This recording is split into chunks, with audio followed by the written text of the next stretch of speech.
ಶ್ರೀ ವಿದ್ಯಾರಣ್ಯರ ವಿಶೇಷತೆ ಏನಂತಂದರೆ ಅವರೊಬ್ಬ ಸನ್ಯಾಸಿಯಾಗಿದ್ದರು ಹಾಗೂ ಒಳ್ಳೆಯ ಅಡ್ಮಿನಿಸ್ಟ್ರೇಟರ್ ಕೂಡ ಆಗಿದ್ದರು. ಲೌಕಿಕತೆ ಮತ್ತು ಅಲೌಕಿಕತೆಯ ಪುಣ್ಯ ಸಂಗಮವಾಗಿದ್ದರು.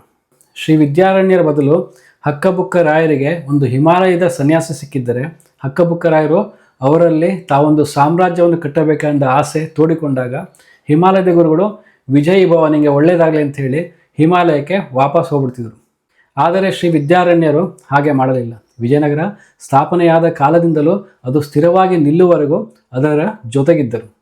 ಉದಾಹರಣೆಗೆ ನಾವು ಮಕ್ಕಳಿಗೆ ಓದು ಹೆಚ್ಚು ಮಾರ್ಕ್ಸ್ ತೆಗೆ ಅಂತ ಹೇಳ್ತೀವಿ. ಆದರೆ ಯಾಕೆ ಓದಬೇಕು, ಹೇಗೆ ಓದಬೇಕು, ಯಾವ ವಿಷಯಗಳನ್ನು ಯಾವ ಸಮಯದಲ್ಲಿ ಓದಬೇಕು ಎನ್ನುವುದು ಹೇಳಲ್ಲ. ಅದನ್ನೆಲ್ಲ ಟ್ಯೂಷನಿಗೆ ಬಿಟ್ಬಿಡ್ತೀವಿ. ಆದರೆ ವಿದ್ಯಾರಣ್ಯರು ಹಾಗೆ ಮಾಡಲಿಲ್ಲ. ವಿದ್ಯಾರಣ್ಯರು ಯಾಕೆ ಸಾಮ್ರಾಜ್ಯವನ್ನು ಕಟ್ಟಬೇಕು, ಅದನ್ನು ಹೇಗೆ ನಡೆಸಬೇಕು, ಏನು ಮಾಡಬೇಕು ಅಂಥೇಳಿ ಘನ ಅಡಿಪಾಯವನ್ನು ಹಾಕಿದ್ದರು.